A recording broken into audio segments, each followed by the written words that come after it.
Welcome to Football Game Plan's FCS Kickoff, presented by the Connecticut School of Broadcasting. I'm Emery Hunt, the czar of the playbook. Mike McCarthy is the producer behind the boards. Round one of the playoffs is in the books, and now we get to see the top 8 seeds in action this weekend as we kick off round 2.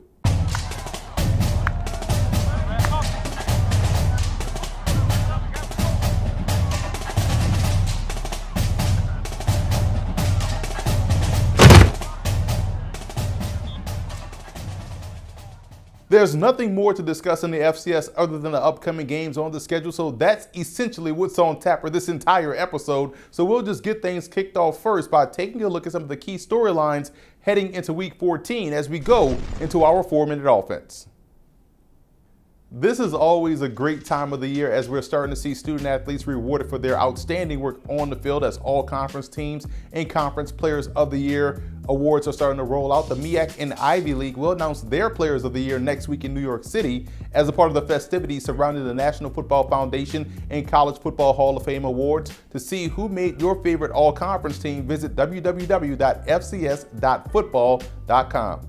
2 more programs in the FCS have made coaching changes. Davidson fired football coach Paul Nichols after 5 seasons. Nichols was a standout player for the Wildcats and was one of the youngest head coaches in college football at 31 years old when he was hired. The 36-year-old Nichols compiled a 7-49 record during his tenure with the Wildcats, and in the Southland Conference, Incarnate Word relieved Larry Kennan of his coaching duties. Now, Kennan helped the Cardinals transition from FCS football from Division II football into FCS football 6 years ago, and his long winning season occurred in 2015, where his Cardinals finished 6-5 on the year. Over the course of his tenure, the 73-year-old coach posted a 20-46 record. The SWAC championship game takes place this weekend between Alcorn State and Grambling State. This will actually be the final edition of this title game, as the game will no longer be played, giving the SWAC champion the same amount of rest time as the MEAC champion. With the start of the Celebration Bowl in 2015, the winner of this game earns a trip to Atlanta, where that game is held. The winner also meets up with MEAC champ and undefeated North Carolina A&T, and if the Braves win, it will be a rematch of the inaugural game back in 2015, where the Aggies won in impressive fashion. And if the Tigers win, it'll be back-to-back appearances for Grambling State, who beat North Carolina Central last year in a thrilling matchup, and it will also make it a top 15 matchup, as A&T is ranked 7th, while Grambling is sitting at 10-1 on the season. The AP reports that 3 North Dakota State Bison players have been dismissed from the team for violation of team rules, and we saw last week Central Connecticut State bench their starting quarterback for the playoff game for the same reason. The 3 players, freshman wide receiver Sean Engel, quarterback Henry Van Dellen, and senior defensive back Darren Kelly, were mainly reserves, but nonetheless, you don't want to have these type of issues as you're trying to prep for a playoff game. Players have to understand that there are rules and consequences, and as we saw last week, it doesn't matter if you're the starting quarterback. If you break team rules, you have to deal with the consequences of your own actions. Well, the FCS creates so many opportunities for young men. And it's, I think, and you look in our league, it's really the best. It's the best combination of winning football, but also outstanding student athletes. That's really the true model here. And a lot of the FCS programs feel the same way. And, you know, we're blessed to be where we're at here at Lehigh, and everybody else in this league feels the same way. But the FCS, you'll see a lot of people that aren't coming necessarily to the NFL, but what they are is they're becoming leaders of industry, whatever they do when they graduate. And that's really the most important piece of going to college and playing college football, is to getting that degree. And our guys really excel in that response.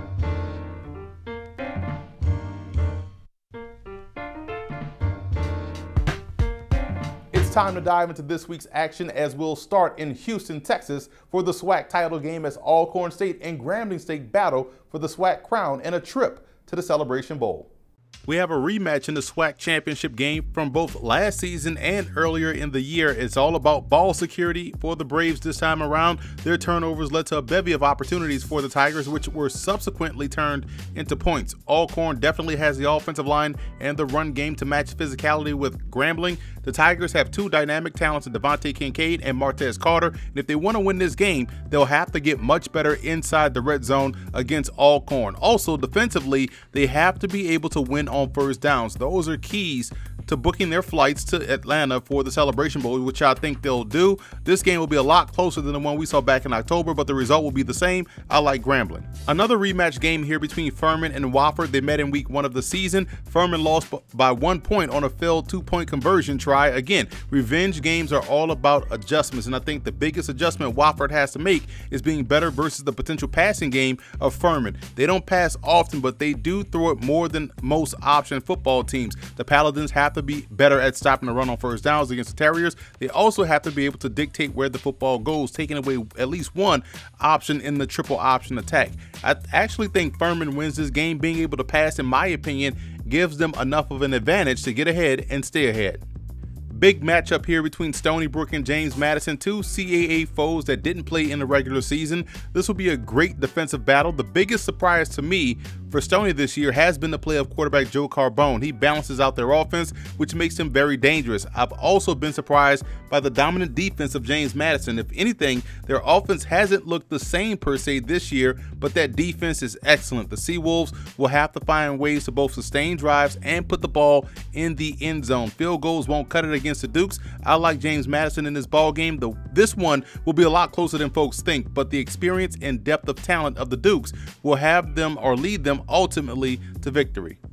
Talk about two teams that mirror one another. Kennesaw State and Jacksonville State might be the best game of the weekend. Who will be able to stop the run will ultimately determine the winner. We know about the option attack of Kennesaw State and the challenges that they present. We also know about how the Gamecocks own the line of scrimmage on both sides of the ball. I guess when you really break it down, you tend to look at the variables, and the biggest one is that the Owls have the offense that is very tough to prepare for. However, I do think the Gamecocks are so consistent up front that they'll be able to maintain control there and be able to beat the Owls at their own game. I like Jacksonville State. Rematch conference game here between Northern Iowa and South Dakota State. The Panthers can legitimately point to the SDSU game as the point of the season where their season completely turned around. They dominated the Jackrabbits in that contest and went on a run that allowed them to get into the playoffs. It's obvious that the Jacks will be looking to right the wrongs of the first meeting. In my opinion, that'll have to come on the defensive side of the ball. South Dakota State has to be a lot better versus the run. It's been a slight area of concern at times during the season. What hasn't been a concern is their offense. They have the ability to play any type of game necessary to win. I have a hard time seeing their run defense showing up this week, so look for the Panthers to control the clock, protect the football, and move on to the next round. We have the potential for a lot of points scored in this ball game when South Dakota continues their southern trip in the playoffs as they take on the Sam Houston State Bearcats. The Coyotes were able to force some turnovers last week against Nichols and make them pay as they turned them into points. That's what it's all about against a team like the Bearcats. Sam Houston State wants to get in as many plays as possible, and it's up to the opposing team to steal away possessions and then maximize. Does South Dakota have the defense to pull it off? I struggle to see them doing so against this team, against this offense. I like the Bearcats in this game. They force you to defend every blade of grass and will have the Coyotes gassed trying to keep up throughout the game. New Hampshire travels to Central Arkansas to battle the Bears, and the Wildcats have to find some consistent offense if they want to move on to the next round. UNH struggled last week against Central Connecticut State, and the Bears have the offense to make you pay for coming up empty on your drives, which I think will happen a lot in this one. Central Arkansas is too strong of a team, and I think they're one of the best teams in the FCS. Look for them to win easily in this contest. This game has a lot of intrigue because of how the Toreros manhandled the Lumberjacks last week. North Dakota State has familiarity with this opponent, having faced them last year in the playoffs. Now for San Diego, I think the biggest question I have is, can they stop the run? That's what got them into trouble last year, in addition to the fact that they couldn't capitalize early in that game when they had offensive opportunities and defensive stops. North Dakota State has to avoid the temptation of going for the jugular early because of over-aggressiveness, which could lead to quick possessions and allow a team like San Diego to build confidence and hang around. I think it could be a better fight this time around, but the Bison are just too strong overall to avoid a letdown.